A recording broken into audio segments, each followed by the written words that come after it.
Welcome back to Golden Age Mysteries, where the past comes alive through captivating tales of intrigue. I'm your storyteller for tonight's journey back to the summer of 1952, to the quiet town of Riverside, where not everything is as peaceful as it seems. Picture Riverside in 1952, tree-lined streets, white picket fences, the kind of place where everyone knows everyone, or so they thought. Riverside sat like a jewel in the heart of America's Midwest. Population 8,000. 3 churches, 2 banks, 1 movie theater showing Singing in the Rain for the 3rd straight week. The kind of town where the biggest scandal was usually whose apple pie won the county fair. At the heart of Riverside society stood the Whitmores. James Whitmore had built his textile empire from nothing, and now the Whitmore mills employed half the town. But it was his daughter Margaret who truly captured everyone's attention. Margaret Whitmore was everything Riverside aspired to be: beautiful, educated, gracious.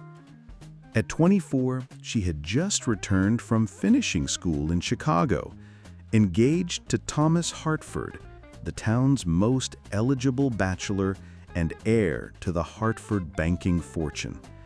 Their engagement announcement in June had been the social event of the decade. The wedding was planned for September, promising to unite Riverside's 2 most prominent families. But fate, as we'll discover, had other plans. July 15th, 1952. The annual Riverside Summer Gala at the Whitmore estate. The entire town's elite gathered under Chinese lanterns strung between ancient oak trees. Margaret looked radiant in powder blue silk, dancing with Thomas as the band played "Moonlight Becomes You." At 9:30 p.m., Margaret excused herself from the dance floor.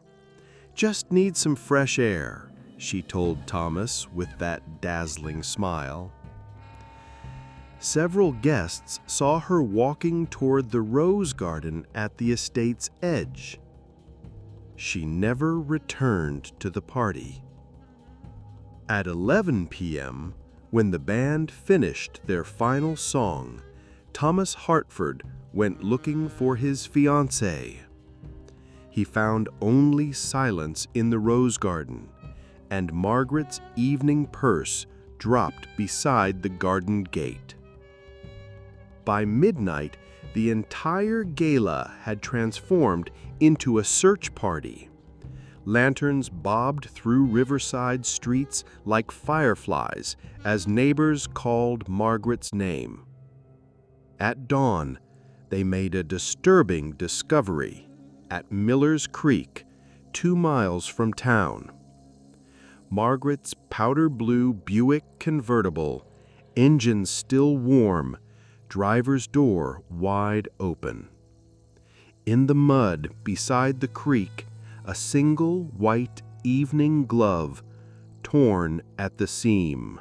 Sheriff Benjamin Carter had been keeping the peace in Riverside for 15 years. Bar fights, petty theft, the occasional drunk and disorderly, that was his usual fare. A missing heiress was uncharted territory. But Carter was thorough. He started with the obvious question: had Margaret Whitmore simply gotten cold feet about her upcoming wedding? Thomas Hartford was adamant. "Sheriff, Margaret was excited about the wedding. We'd discussed everything: the honeymoon in Niagara Falls, the house we'd build on Elm Street. She wouldn't just disappear." Hartford's alibi was solid. Dozens of witnesses saw him at the gala until he began searching at 11 p.m. But Carter noticed something the young banker tried to hide: scratches on his hands. "Rose thorns," Hartford explained quickly, "from searching the garden." Plausible, but Sheriff Carter made a note. The investigation expanded. Carter interviewed the household staff, starting with Agnes Morrison, the Whitmore's housekeeper for 12 years.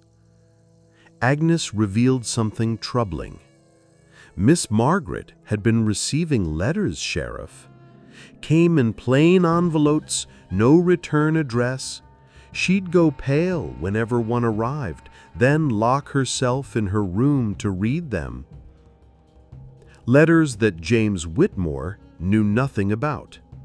When Carter asked Margaret's father about them, the textile magnate's face darkened. "My daughter told me everything, Sheriff. If there were mysterious letters, I would have known." But Agnes insisted. "3 letters in the past month, Mr. Whitmore. I brought them to her breakfast tray myself." Carter searched Margaret's room thoroughly. No letters, but he found something else hidden in her jewelry box: a train ticket to Chicago dated July 16th, the day after her disappearance. A planned escape? But why leave the car at Miller's Creek? Why the torn glove? The pieces didn't fit. On July 18th, 3 days after the disappearance, Carter got his first real break. Eddie Sullivan, who worked the night shift at Riverside's train station, came forward with crucial information. "Sheriff, I saw Miss Margaret that night, around 10:30 p.m. She wasn't alone." Eddie described seeing Margaret at the station platform deep in conversation with a tall man in a dark coat. "Could you see his face, Eddie?" Carter pressed. "No, sir. They stood in the shadows, but I heard them arguing. She kept saying, 'I won't do it,' and he kept saying, 'You don't have a choice.' Then the 10:45 freight came through, and when it passed, they were gone." Carter felt the case shifting. This wasn't a runaway bride. This was something darker. But who was the mysterious man, and what did he want Margaret to do? The sheriff traced the timeline carefully.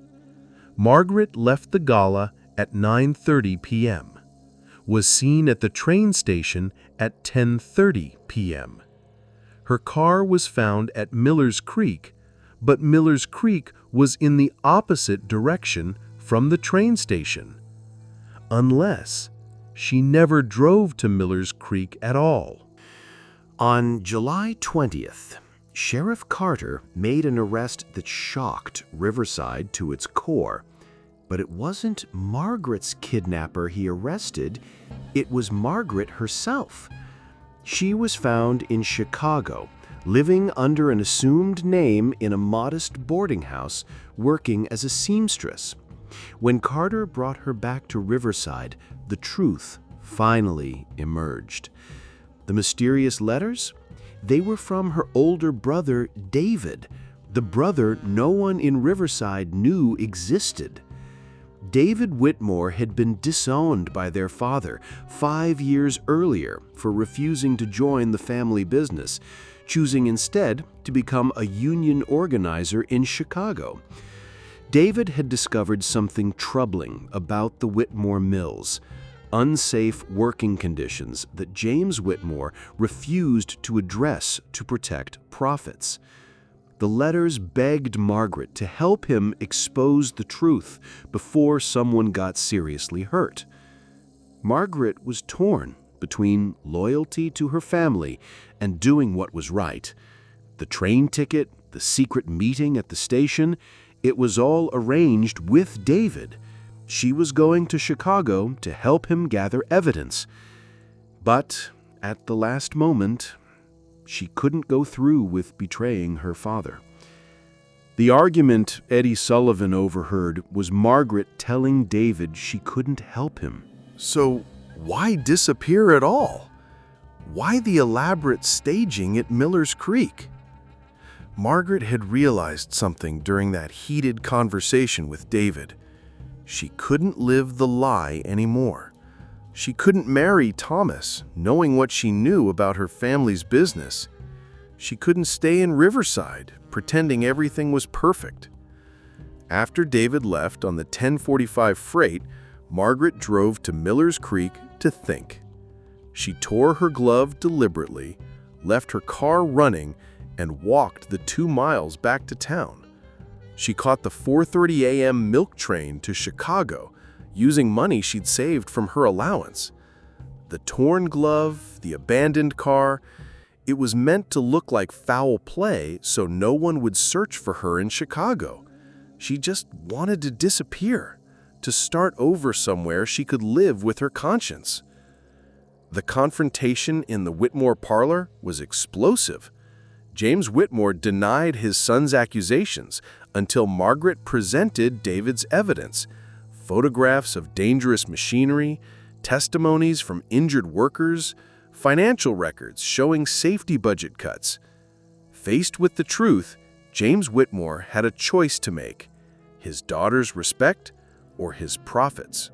James Whitmore chose his daughter. The Whitmore Mills implemented every safety improvement David had recommended. The wedding to Thomas Hartford was quietly called off. Margaret realized she needed to discover who she was outside of Riverside's expectations. Margaret returned to Chicago, not as a runaway, but with her father's blessing to find her own path. She and David reconciled, working together to help other workers facing unsafe conditions. Riverside learned that even in the quietest towns, the most dramatic mysteries aren't always about crime. Sometimes they're about courage.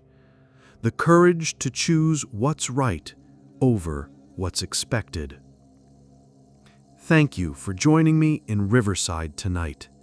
Next time, we'll return to our charming town for another tale of secrets hidden behind white picket fences. Until then, remember, every town has its mysteries, and every mystery has its truth.